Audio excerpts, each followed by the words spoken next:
¿Qué tal? Buenas noches. Sean ustedes bienvenidos a este espacio de conversación de nombre Punto de Fuga con el gran maestro Pablo Iriart. ¿Cómo está, mi querido maestro? Qué gusto y qué honor estar con usted, profesor Quintanilla. A gozar su palabra y su inteligencia. Empiece usted, por Oiga, favor, maestro, yo no. uno de los puntos que lo hacen a uno reflexionar, pues tal vez por nostalgia, tal vez por sensación de soledad, quién sabe, son siempre los puntos de los referentes, ¿sí? Había referentes espléndidos y ahora hay referentes absolutamente nuevos en muchos campos y absolutamente extraños en otros. Yo quiero ponerle un ejemplo de cómo cambian los gustos con respecto a lo que significa una juventud y su necesidad de saber y de entretenerse. Cortázar vivía en París porque pues fue Julio Cortázar fue a París porque quería avanzar en la escritura, ya ve que en París estaba todo. Pero también los militares se encargaron de que no regresara. ¿Sí? Lo mantuvieron alejado con esta manera tan amable de ser de todo este grupo de personas. Llega Alfonsín y Cortázar regresa. Estaba por primera vez en su patria después de muchos años. Sí. Y decidió salir a caminar con el señor que narraba esta anécdota en una entrevista que le hicieron para el Paris Review. Y entonces ellos dos iban caminando y de repente la manifestación estaba enardecida de puro muchacho. ¡Ah! Y de repente alguien gritó, Julio, Cortázar. Y silencio, y aquel se quedó y la gente corrió hacia él y dijo, ¿qué pasó? Los jóvenes llegaron a abrazarlo, a tocarlo, a hablar con él. Muchos corrieron a buscar libros para que se los firmara. Sí. Dice el señor en la entrevista que hubo un dueño de un kiosco, como se le llama, sí, que se le acabaron los libros de Cortázar y que fue con un libro de Carlos Fuentes a que se lo firmara. Sí. O sea, le dijo, por favor, fírmelo, y que pues le causó mucha gracia a él que hasta con un libro de Fuentes. Imagínese el enorme amor que representaba un escritor para un grupo de jóvenes, ¿sí?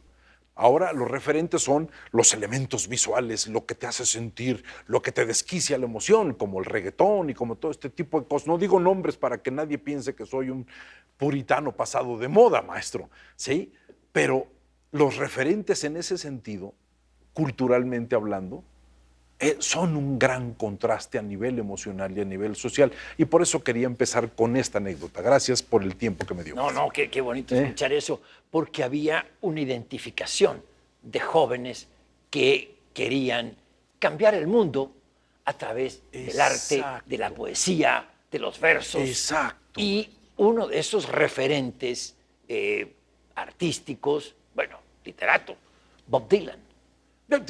Maestro, nos enseñó todo, dicen algunos. Bob Dylan, el gran líder de jóvenes que querían esa transformación, pero la querían con versos, no la querían con balazos, y se interesaban por temas del racismo, del cambio ambiental, del mejoramiento social, del mundo interno. Tiene unas reflexiones muy profundas sobre la religión, Bob Dylan, y Mr. Zimmerman, como le decían los políticos. Bueno, su apellido es Zimmerman. Su apellido es Zimmerman y se lo cambió por Dylan en honor a un literato. A Dylan Thomas. Sí, a Dylan Thomas. Pero él llegó a escribir cosas que lo llevaron al Nobel de Literatura. Y a ver, ¿cuánta gente tiene que morir para que sea demasiada gente? La respuesta, amigo mío, está en el viento. The answer, my friend, is blowing in the wind. Bueno, eran cosas con contenido. Ahora que estuve... Pero eso, maestro, son emociones. Y mire las diferentes emociones que estamos manejando. ¿Con qué nos identificamos? Exacto. ¿Con qué nos identificamos? Antes con Imagine de John Lennon. De Lennon. Y ahora, profesor, no, tal vez no es este el foro para que le cuente esta anécdota, pero como si no hubiera cámaras.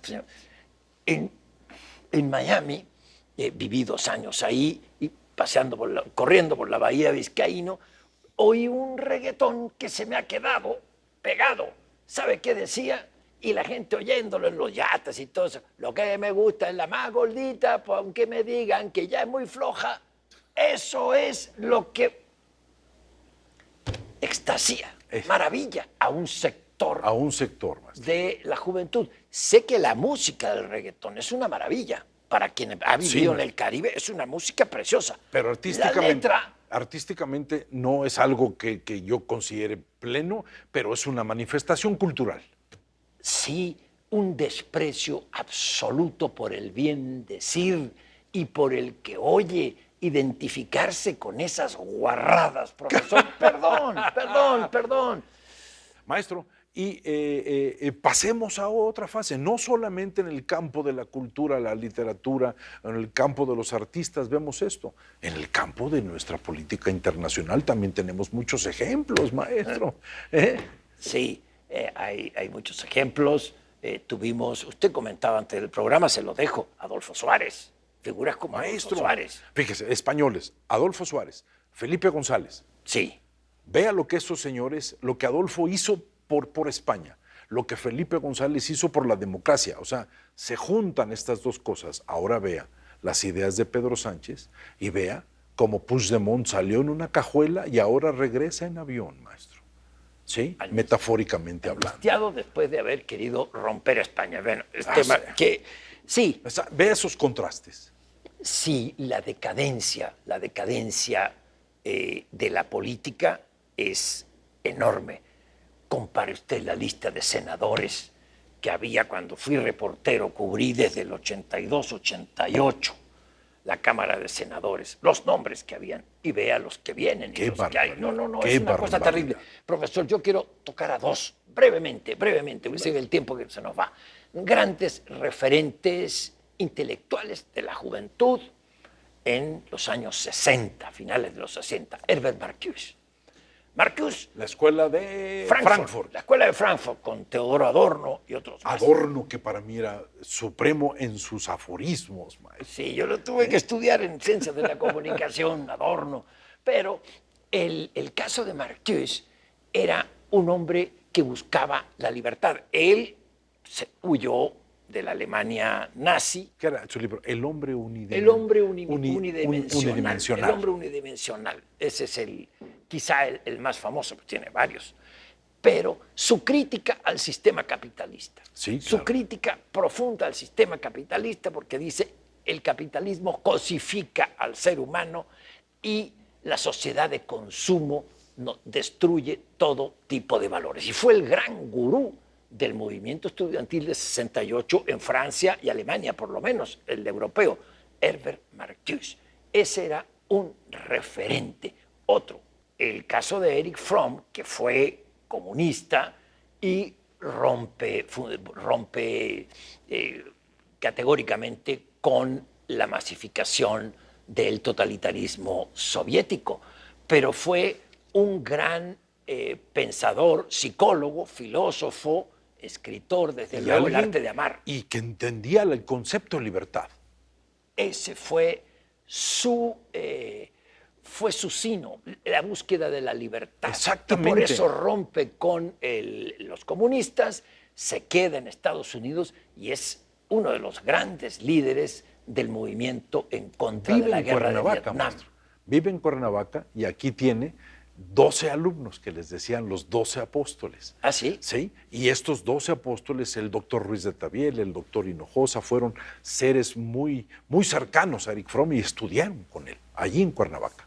Sí, y lo que Marcuse decía, el hombre es el lobo del, Fromm, el hombre es el lobo del hombre, El hombre es también el el lobo del hombre. cordero. Y decía, Hitler no exterminó por sí mismo a millones de seres humanos, sino que nada hay más peligroso para una sociedad que hombres ordinarios con poderes extraordinarios. Eso. A eso apuntaba Fromm. La banalidad del mal Bueno, que decía Hannah A ver, Arendt. ¿y quiénes son los referentes? Leí una entrevista con Sabater en la prensa española, ahora que está muy de moda. Le dieron duro, maestro, al maestro Sabater, le dieron duro. Le dieron muy duro, él también dio duro. Sí, claro. Se sentía con derecho, pero lo corrieron de su casa editorial. Sí, pero más que nada porque había un conflicto de intereses. Él da una entrevista para un elemento contrincante y por ahí se manejan. No, en la entrevista que le da a Maite Rico, simplemente narra lo que dice en el libro, cómo un periódico que fue un diario progresista se convirtió en un diario gobernista. Estemos de acuerdo. Estamos ¿no? de acuerdo. Con lo que diga. Pero aparte Sabater es Sabater. Pero maestro. Sabater dice, ¿quiénes son los referentes ahora? Y menciona a una señora estadounidense, feminista, que nos viene a España, dice, a regañar cómo las españolas todavía follan cuando se pueden masturbar. Dice, esos son los referentes de ahora y Maestro, se dicen pensadores. Eso es a lo que hablamos a nivel de lo que estamos hablando de las emociones contrastantes, porque las emociones te provocan lenguaje, maestro. Sí. Ahora, Churchill, y uno de los que escribe un libro interesante sobre Churchill, Boris Johnson. Mire lo que provocó Boris Johnson con la gran Inglaterra. ¿Por qué está Inglaterra con problemas? Por esos cretinos que hicieron el Brexit. Sí. Que ahora no saben cómo componer la situación y no dan la cara, maestro. Sí, así es, la degradación de los políticos es enorme. Vea usted Venezuela, que nos dio grandes pensadores, que nos dio grandes políticos, maestros de la política. Maestro. Había muchos referentes venezolanos. Y claro, un gran país ahora destrozado. Vea usted. Por un oligofrénico, perdóneme el comentario, maestro.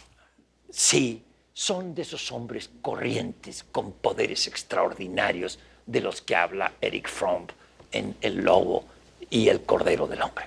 Ese era el Miedo a la Libertad, era el gran libro de Eric Fromm. ¿Sí? El miedo a la libertad. El miedo a la libertad. A mí me gustó mucho El arte de amar. El arte de amar. El arte de amar. O sea, el amor por el amor por encima. Pero el arte de amar es originalmente Ovidio. Acuérdese que él abrevió de los clásicos. Claro. ¿Quién no se va a los clásicos? Para empezar, Goethe empezó con los románticos. ¿Cuál es la diferencia? Que Fromm era un hombre, no solamente se puede llamar un especialista, no, era un hombre universalista, intentaba la universalidad.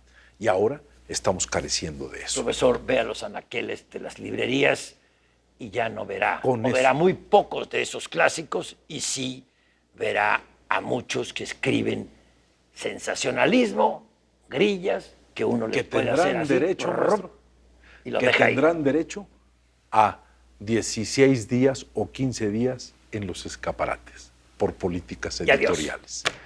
Maestro, pues el tiempo es cruel, se nos acabó y solamente yo quisiera terminar diciendo, no hay nada más interesante que la renovación de las ideas. La renovación de las ideas no quiere decir matar la tradición, la obligación es enriquecer la tradición, hacerla mejor, no empobrecer nuestros futuros y el camino y el rumbo para las juventudes que vienen. Maestro, mil gracias. Gracias. Y nos veremos aquí el próximo sábado con el Maestro Idiart aquí en Punto de Fuga.